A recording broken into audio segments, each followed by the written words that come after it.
جاری ہے۔ تو ایسے حالات میں مسلمانوں کو تو ہوش کے ناخن لینے پڑیں گے۔ میں اپنی بات سمیٹتا ہوں اور خلاصہ کرتا ہوں، جو مجھے عرض کرنا ہے وہ یہ ہے، میں نے بات یہاں سے شروع کی تھی کہ دو مسئلے ہیں، ایک جنت میں جانا اور ایک دنیا کی زندگی کو ٹھیک کرنا۔ جنت میں جانے کے لیے شریعت کے مطابق جینا پڑے گا، اور جب شریعت کے مطابق زندگی گزاریں گے تو آپ یقین کریں دنیا کی زندگی بھی اچھی ہو جائے گی۔ یقین کے ساتھ یہ بات کہی جا سکتی ہے۔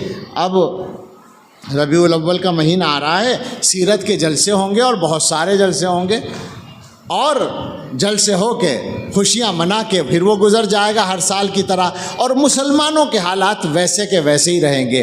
پیغام یہ ہے کہ حضرت محمد الرسول اللہ صلی اللہ تعالیٰ علیہ وسلم کی زندگی دنیا میں سب سے اچھی زندگی گزری ہے، ان کی برابر کسی آدمی کو عزت نہیں ملی ہے۔ مسلمانوں کو اگر اپنے حالات کو ٹھیک کرنا ہے، ایک ہی راستہ ہے، ان کا راستہ اختیار کریں جو سنت کا راستہ ہے، مگر وہ راستہ ملے گا دین سیکھنے سے، وہ راستہ ملے گا علماء سے تعلق رکھنے سے، وہ راستہ ملے گا اپنے مدرسوں کو مضبوط کرنے سے۔